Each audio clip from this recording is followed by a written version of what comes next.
ریاست تھی, ریاست کلات بھی تھی, اور ان ریاستوں کے جو تمام جو حاکمین تھے اس ٹائم کے جو حاکمز تھے انہوں نے اپنی مرضی سے پاکستان کے ساتھ الحاق کیا تھا, قائد اعظم کے ہاتھ پر بیعت کی تھی اور الحاق کیا تھا. تو سینیٹر جان بلیدی نے تاریخ کو بری طرح سے مسخ کیا ہے. میں ان کے اس بیانات کی شدید مذمت کرتا ہوں, اور میں آپ کو یہ بتاتا چلوں اپنی بلوچستان کی عوام کو, بلوچستان کے لوگوں کو, کہ یہ جو سب کچھ کر رہے ہیں, بلیک میلنگ کر رہے ہیں, اب وزارتوں کے لیے اور فنڈز کے لیے اس طرح کا پروپیگنڈا کر رہے ہیں. اچھا, اس میں تھوڑا سا یہ بھی بتائیے گا بابر یوسفزئی صاحب, یہ جو چیزیں سامنے آ رہی ہیں چاہے وہ سیاسی حوالے سے ہوں یا بلوچستان میں سیکیورٹی کے جو معاملات ہیں, تو اب یہ جان بوجھ کے بلوچستان کے کیس کو متنازع بنانے کے لیے جو اس طرح کے حربے استعمال کر رہے ہیں, یہ جو بیانیہ سامنے آ رہا ہے, یہ جان بلیدی نے تو یہ بات پہلے نہیں کی, مطلب جان بلیدی کے سرکلز کے لوگ اس سے پہلے بھی یہ دعوے کرتے رہے.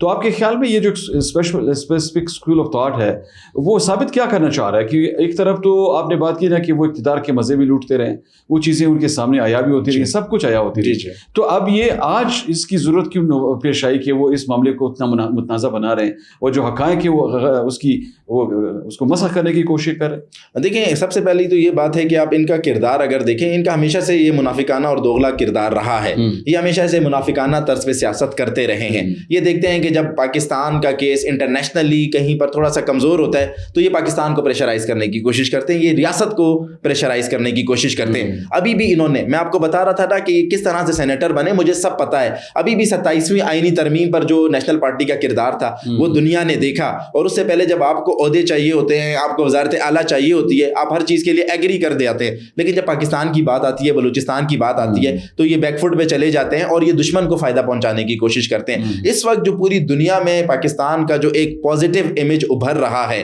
اس امیج کو خراب کرنے کے لیے بہت سی انٹرنیشنل پاورز, بہت سے پاور کوریڈورز یہ چاہ رہے ہیں کہ ایسے لوگوں کو استعمال کیا جائے, پاکستان اور بلوچستان کے خلاف ایک منفی بیانیہ بنایا جائے, منفی پروپیگنڈا کیا جائے. تو یہ جو جان بلیدی کا جو اسٹیٹمنٹ ہے یہ بھی اسی کی ایک کڑی ہے. انہیں بھی اسی لیے لانچ کیا گیا ہے کہ آپ پاکستان کو کنٹروورشل کریں, آپ بلوچستان کو کنٹروورشل کریں. دیکھیں, ہماری بہت سارے ایسے معاملات ہیں جو پاکستان کے مستقبل کا تعین کرنے جا رہے ہیں, جس سے میں نے آپ کو بتایا کہ ریکارڈنگ کی ڈیل ہے, اور ہمارا جو ہے نا سی پیک کا سیکنڈ فیز شروع ہونے جا رہا ہے. اب یہ ان چیزوں کو متنازع بنانے کے لیے ایسے اسٹیٹمنٹ دے رہے ہیں جن سے ان کے آقا خوش ہوں, انہیں جو ہے نا باہر ملکوں سے فنڈنگ ملے, اور ان کا جو ایک وہ گرتا ہوا پولیٹیکل گراف ہے, بلوچستان کی عوام کو پتہ چل گیا ہے, یہ بری طریقے سے اس الیکشن میں جو ہے نا ان کو لوگوں نے ریجیکٹ کیا ہے. اب یہ وہ اپنا گراف بھی اوپر کرنے کے لیے, لوگوں کی ہمدردیاں کرنے کے لیے بھی ایسی بے بنیاد باتیں. اچھا ڈاکٹر صاحب, تھوڑا سا اس پہ بات کرتے ہیں.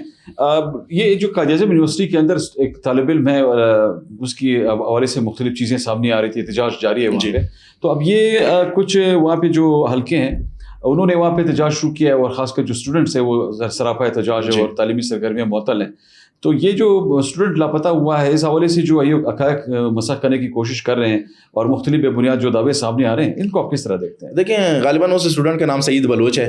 وہ قائد اعظم یونیورسٹی سے اسے جو ہے نا یہ بقول یہ دعویٰ کرتے ہیں کہ اسے اغوا کیا گیا. اغوا نہیں کیا گیا ہے, وہ BSO کا ممبر تھا. اس کی جو آپ اگر سوشل میڈیا کی آپ اس کا پروفائل اٹھا کر دیکھیں, سوشل میڈیا پہ فیس بک اٹھا کر اس کا دیکھیں, انسٹا اٹھا کر دیکھیں, وہ جس طریقے کا مٹیریل وہاں پر شیئر کر رہا تھا وہ مٹیریل ایک عام پاکستانی شیئر نہیں کر سکتا. وہ جس طریقے سے سوشل میڈیا پہ دہشت گردوں کو سپورٹ کر رہا تھا, جس طریقے سے دہشت گردوں کا نیریٹو پھیلا رہا تھا, وہ ایک عام اسٹوڈنٹ نہیں کر سکتا. میں ہمیشہ کہتا ہوں یہ جو BSO ہے یہ دہشت گردوں کی نرسری ہے. یہاں سے دہشت گرد جو ہے پروڈیوس ہوتے ہیں, یہاں سے دہشت گرد پروڈکٹ ہوتے ہیں, یس ان کی ریکروٹمنٹ ہوتی ہے, ان کا ذہن سازی کی جاتی ہے. دوسری بات, میری قائد اعظم یونیورسٹی میں وہاں پہ اسٹوڈنٹ سے بات ہوئی ہے. بلوچ کونسل جس نے وہاں پر دھرنا دیا ہوا ہے, احتجاج کیا ہوا ہے, کلاسوں کا بائیکاٹ کیا ہوا ہے, وہ اپنی وجہ سے پوری یونیورسٹی کو انہوں نے ڈسٹرب کیا ہوا ہے. آپ کو پتہ ہے فائنل سیمسٹر کے ایگزامز شروع ہونے والے ہیں اور ان ایگزامز کو بھی وہ ڈسٹرب کر رہے ہیں. میری وہاں پر بلوچ اسٹوڈنٹ سے بات ہوئی ہے, انہوں نے کہا ہے کہ آپ ہمارا نام نہیں لیں, ہم نام اپنا نہیں بتانا چاہتے, لیکن یہ جو سعید بلوچ نامی شخص ہے یہ یونیورسٹی میں اس طرح کا لٹریچر بھی پھیلاتا تھا. یہ یونیورسٹی کے نوجوان طالب علموں کو دہشت گردانہ سرگرمیوں کی طرف راغب بھی کرتا تھا. یہ جو ہے وہاں پر برین واشنگ بھی کر رہا تھا, براہ راست یہ سہولت کار بھی تھا اور اینٹی اسٹیٹ ایکٹیویٹیز میں یہ انوالو تھا. اب وہ سو کالڈ ہیومن ایکٹیوسٹ آ گئی ہیں, وہ خالہ جو ہیں ان کا جو ہے نا ماموں تو ابھی سپریم کورٹ سے اسلام آباد ہائی کورٹ سے ریزائن دے کر جا چکا ہے, جس کی جو ہے نا جس کی وجہ سے ان کے حق میں فیصلے دیے جاتے تھے. میں آپ کو پتہ ہے ایک جج کا نام لے کر بات کر رہا ہوں جو ان کے حق میں فیصلے کرتا تھا, اور اس کی وجہ سے اور جس کی وجہ سے یہ بڑا جو ہے نا انہوں نے عدالت میں ایک بدماشی کا سسٹم بنایا ہوا تھا. اب وہ جج تو جا چکا ہے, تو اب یہ جو اپنے آپ کو سو کالڈ ہیومن ایکٹیوسٹ کہتی ہیں, جو دعوے دار ہیں, یہ اب آ کر ان کو جو ہے نا آپ جسے بولیں کہ اکسا رہی ہیں, انہیں بہکا رہی ہیں کہ آپ آئیں, آپ لوگ احتجاج کریں. لیکن انشاءاللہ ایمان مزاری کا بھی یہ دورہ چہرہ انشاءاللہ بے نقاب ہوگا. اچھا بابر صاحب تھوڑا سا یہ بھی بتائیے گا نا, ابھی یہ جو انسانی حقوق کے علمبردار ہیں نام نہاد, یہ جس طرح دعوے کرے ہوتے ہیں کہ انسانی حقوق کی خلاف ورزیاں ہو رہی ہیں, یہ بلوچستان میں جو عام لوگ مر رہے ہیں, دہشت گردوں کے بربریت کا نشانہ بن رہے ہیں, ان پر یہ آواز کیوں نہیں بلند کرتے ہیں؟ کیا ان کو بین یہ ملا ہے کہ آپ نے دہشت گردوں کی سہولت کاری کرنی ہے؟ غنی کاکڑ صاحب یہ بڑا کلیئر ہے, یہ بڑا واضح ہے. انہیں پیسے اس لیے ملتے ہیں کہ آپ نے ان کی آواز بننا ہے, ان کی وکالت کرنی ہے, ان کی ایڈوکیسی کرنی ہے, ان کے مقدمات کو آپ نے لڑنا ہے. کن کے لڑنا ہے؟ جو لوگ دہشت گردوں کے فیسیلیٹیٹر ہوتے ہیں, جن کی سمپتیز دہشت گردوں کے ساتھ ہوتی ہیں, جن کا کوئی نہ کوئی تعلق دہشت گردوں کے ساتھ, کل عدم تنظیموں کے ساتھ ہوتا ہے. اگر کل عدم تنظیموں کے ساتھ نہیں بھی ہو تو انہیں پوری لائن دی گئی ہے کہ آپ نے ان لوگوں کو جو پاکستان کے خلاف بات کرتے ہیں, جو پاکستان کی ریاست کے خلاف بات کرتے ہیں, جو پاکستان کا جو مثبت چہرہ ہے اسے مسخ کرتے ہیں, آپ نے انہیں سپورٹ کرنا ہے. آج تک ایمان مزاری نے بلوچستان میں کسی بھی شہید ہونے والے پنجابی مزدور کی مخالفت کی ہے؟ پنجابی مزدور کو آپ چھوڑیں, کسی مزاری مزدور کو جو اس کی قوم کا ہے اس کی اس نے مذمت کی ہے؟ آج تک مذمت نہیں کی. کوئی بھی دہشت گرد ہوگا جسے جو ہے نا سیکورٹی, جی کوئی بھی دہشت گرد ہوگا جس کے خلاف ایویڈنس ہوں گے, جس کے پاس ہماری سیکورٹی فورسز کے پاس سارے ثبوت ہوں گے, جب اسے سیکورٹی فورسز انٹروگیشن کے لیے, انویسٹیگیشن کے لیے اٹھاتی ہیں تو یہ ان کی خالہ بن کے آ کر ان کی حمایت کرنے لگتی ہیں, لیکن دہشت گردوں کی کبھی بھی مذمت نہیں کرتی. یہ دوغلا چہرہ ہے اور یہ منافقانہ چہرہ ہے ان کا. انشاءاللہ ایمان مزاری جیسے اور بھی لوگ جو پاکستان کے چہرے کو مسخ کرنا چاہتے ہیں, یہ سارے انشاءاللہ ایکسپوز ہوں گے. بابر صاحب ہمارے پوڈ کاسٹ کا وقت کم ہو گیا, میں چاہوں گا تھوڑا سا مختصر اس پہ بھی کمنٹ کیجیے گا. یہ ایک BYC کسی کی ایک خاتون کی ویڈیو منظر عام پر آئی ہے جس میں وہ بچی کو رونے کے لیے بتا رہی ہے کہ رونا شروع کر دیں, $, ملیں گے. یہ کیا امپریشن بلڈ کیا جا رہا ہے؟ یہ کیا تسلسل ہے؟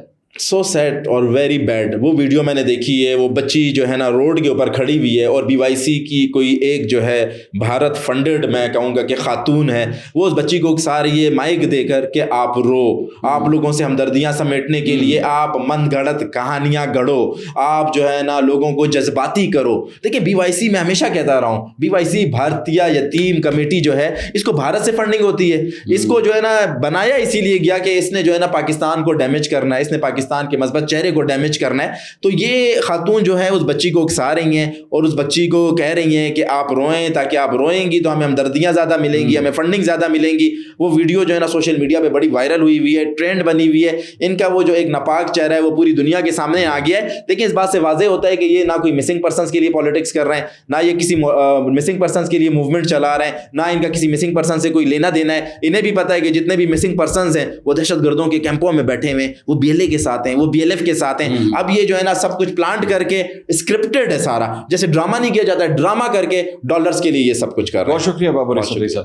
ناظرین آج آپ نے گفتگو سنی. آج کے پوڈ کاسٹ میں ہم نے یہاں پہ سامنے آنے والے کچھ ایسے معاملات جو کہ بہت متنازع قرار دیے جا رہے ہیں, خاص کر جو سیاسی حلقے ہیں ان میں کچھ ایسے بیانات جو سامنے آ رہے ہیں جنہیں مختلف حلقوں کی جانب سے شدید تنقید کا سامنا ہے, اس پر کچھ گفتگو کی اور کچھ حقائق آپ کے سامنے رکھی. اور اسی طرح یہاں پہ دہشت گردوں کے جو سہولت کار ہیں وہ حقائق کس طرح مسخ کر رہے ہیں اور کس طرح جو انسانی حقوق کی نام پہ وہ سیاست کر رہے ہیں, وہ جو حلقے ہیں ان کی وہ اس کردار پر یہاں پہ جو مقامی لوگ ہیں وہ کس طرح اس کو دیکھتے ہیں اور کس طرح ان کی جانب سے شدید تنقید جو ہے اس پر سامنے آ رہی ہے. تو یہ جو دوہرا معیار ہے انسانی حقوق کے حوالے سے جو سامنے آ رہا ہے, یقینی طور پر یہ مزید نہیں چل سکتا.